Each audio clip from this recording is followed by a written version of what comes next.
So it's opposite that peak. And remember, we hiked around that rock pile too in front of it last time. We did. Yeah, this is all we had to hike all this way in last time.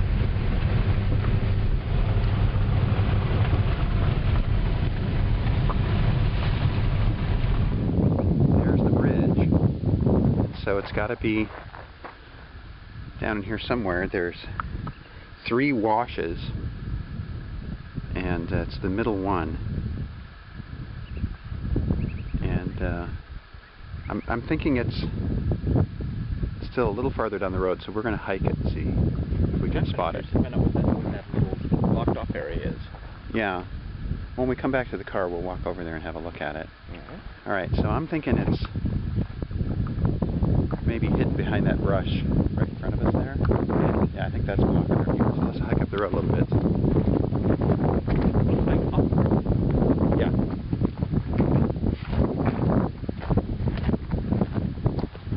Look at all the little ephemeral, all the little wildflowers blooming. Mm-hmm. Stomping on them. Yeah.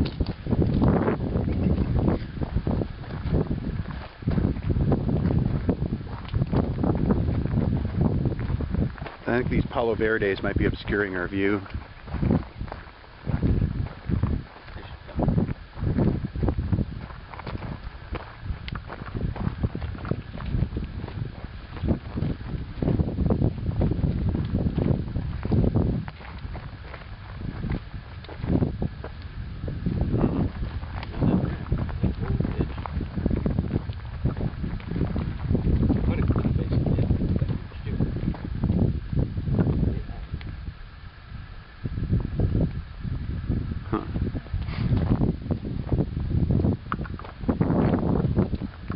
Once I get it. Okay, so that's a cholla cactus. And I just barely touched it. It's a hanging fruit cholla cactus. So you get a stick, right? And you insert the stick between the cactus spines and your skin very carefully. Get as much of it in there as you can, because it really hurts. The little spines have barbs on them, which make them stick in your skin. Once you've got this stick inserted mostly through, then you grit your teeth. Grit your teeth good and hard. And you go, ah! Ow! Oh! The barbs are left in the skin as it rips out. Oh! Oh! And that's the only way to get it out. Oh! Thanks for listening.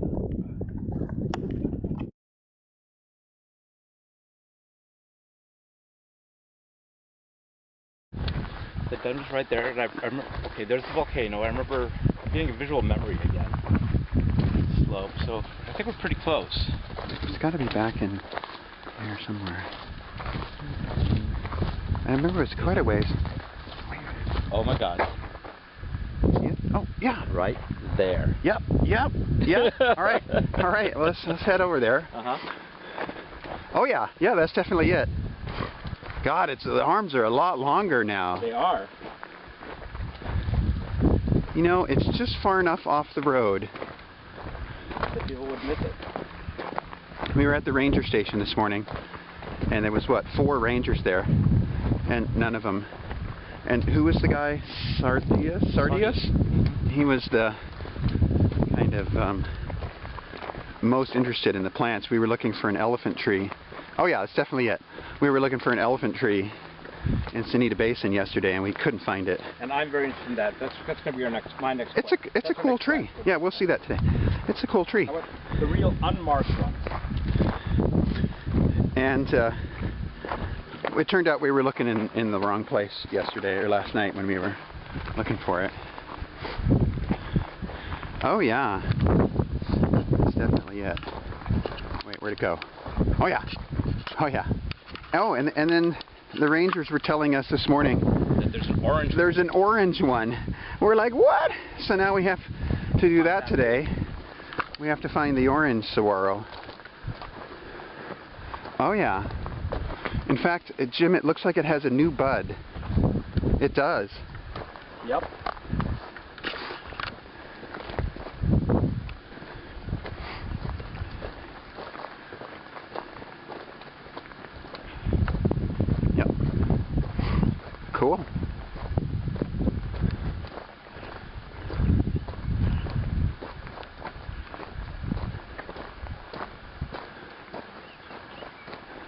It looks a lot bigger.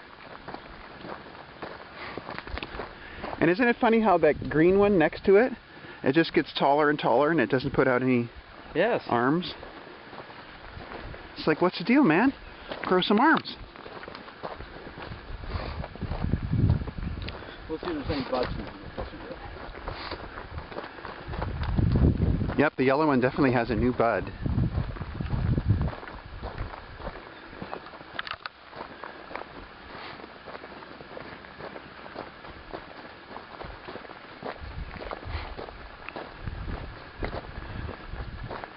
I've got. Both shoes. Of course, I'm looking at the cactus instead of at the ground where the cactus are. Fortunately, this one's not so deeply sunk into my leg, but I need a stick. Can you get me a stick? A pointed one? Hang on. A pointed stick? You want me to do it, or do you want to do it yourself? No, I'll do it. No, don't break one off. I get a big sticker. There's one on the ground. Let me. Okay. So, once again, this one's nothing. My shoe. I'll get my bag. I'll grab those. It's not my shoe. Nothing.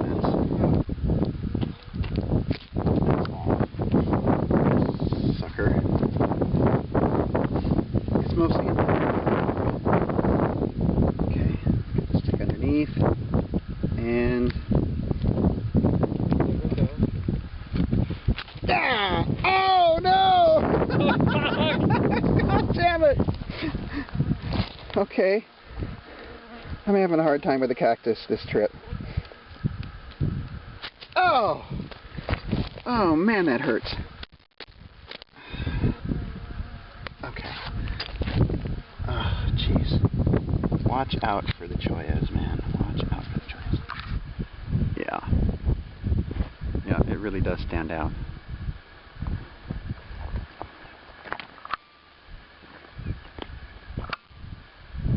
Yeah.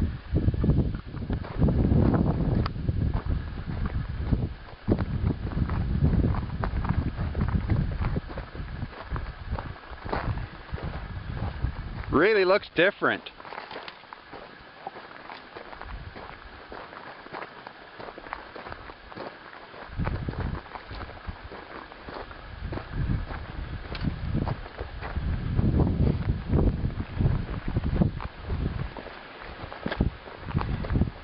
Wow. It looks healthy though.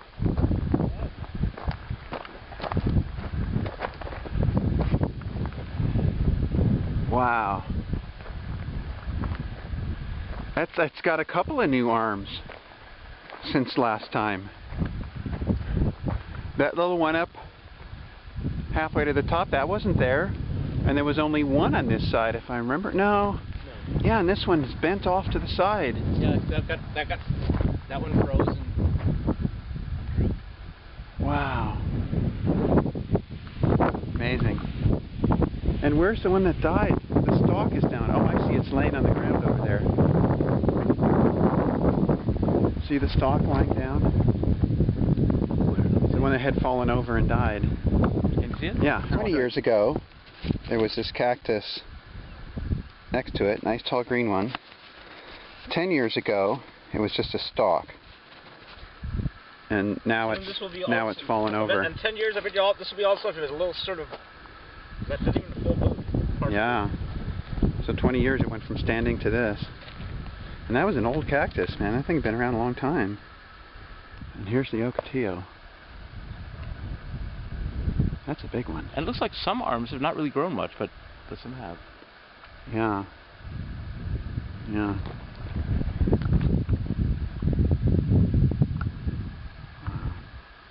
It is a little greener down towards the base.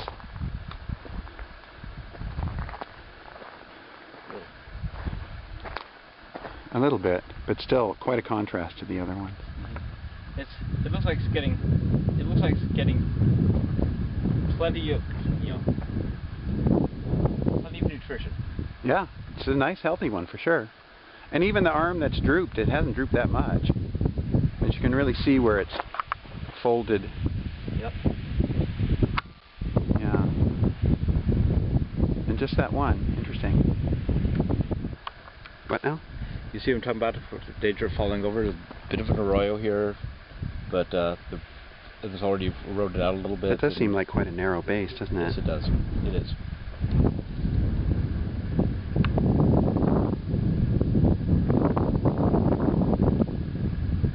Wow.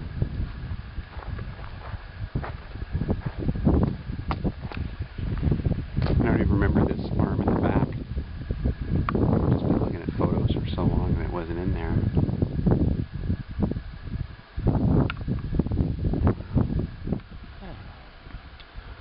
Why do we care about this thing? I mean, what does it matter? It's a yellow cactus, so what? So it's the only one, so what? It doesn't care.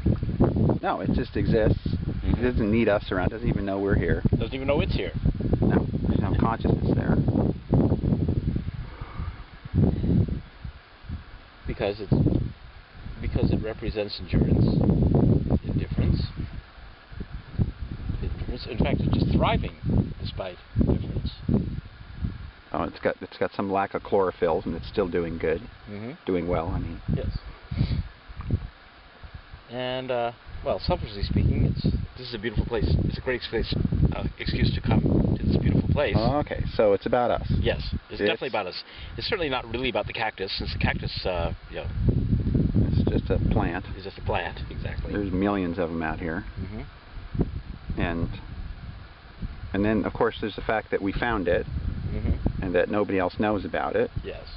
And so we're able to gain status by saying to the park rangers who live here and run around this all the time and go, hey, we know something you don't, right? Yes, we can.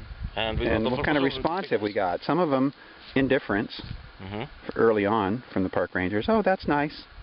Like they don't really care that it's something different. I mean, as being interested in botany and biology, we look for the unusual things because they represent, I don't know, evolution and, you know, variation, and it's all that stuff. But we met a park ranger today who was excited about it and told us about another one. And didn't you, in a way, I remember I was joking with him, I was like, oh great, now there's another non-green saguaro cactus, kind of ruins it. It did. It felt cheapened. Diminished. Yes, diminished. Yeah, like ours is, it's orange instead of yellow, so we still have the only yellow one that we found. It damn well better be orange. It better not be the same color. Do you feel a sense of possession of this cactus? Yes. Like it's yours? I certainly do. Yes, I feel like it's mine. Yes. But it's not. I mean, it is in that it's public land and we're Americans, so everybody owns it. But just because we know of something, it makes it uniquely ours. This is our cactus! It's ours, yeah. Because we found it. Yeah. Did you name it? Never. Did it ever occur to you to? Did it ever occur to you to give it a name? The Golden Saguaro. Yeah, but I mean, you know, a personal name like Billy or something. No. Never occurred to me in a moment to do that. No, not that. No. But, you know, it's like the person who discovers something gets, like, naming rights or, you know, some sort of privilege. Well, it's a yellow saguaro. Actually, it's barely yellow. It's actually really sort of a very... What is chartreuse? Chartreuse. It's a mild chartreuse. But if you call it a chartreuse saguaro, then people are going to think you're pretentious because you're using words that they don't understand necessarily. It's actually the same color. It's the same color as these cholla cactus spines. Really the same color. Yeah. You can call that yellow. No. I have to admit that coming back and visiting it and seeing over the passage of time how it's changed, something that changes so slowly, you really notice it, right? And it is information. It was like that ranger was saying this morning. I think, was it Sardinas? Yeah, he was saying, yeah, you really get to see, understand the scale of how things grow out here, sometimes very, very slowly. And, you know, so different from what we're used to in more wetter climates. Trees that grow really fast and relatively so. And then how would we feel if something happened to it? I mean, we certainly thought about that. There was a cactus right over there that was big and tall, and now it's on the ground and dead. And if we came out here in 10 years and it was dead, I'd feel really sad. I would feel sad. I would definitely go through a bit of mourning. Yeah, I would. I have an emotional reaction. Connection. I have an emotional connection to this individual plant. No doubt about it. Just because it's different. Look, they're spying on us.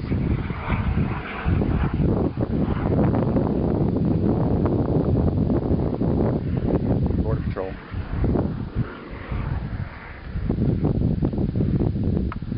There have been a lot of agents down here, huh? Swarming with them. Yeah, actually makes me feel good. I like that. As far as something different, if you think about culturally, in a general sense, a lot of times differences are not a positive thing, right? What's the saying? The nail that sticks out gets hammered down. Yeah, and so there's a value given to conformity.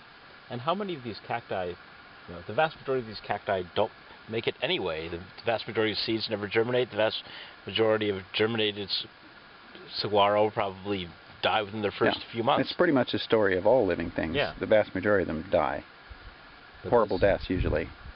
And then the few that survive are the ones that we see and we think, oh, look, they're all happy and doing well. Yeah, you don't see the countless thousands that fail. Here's something you could do. You could look at this based on the first two experiences, 10 years apart, and make a prediction. That would be funny, huh? But in 10 years, we could come back, we could take these photographs and make a prediction of what it's going to look like in 10 more years. Make a drawing of it and, make the arm longer and make this one sag more, and maybe it'll have a new one coming out of there. And then we'll see how close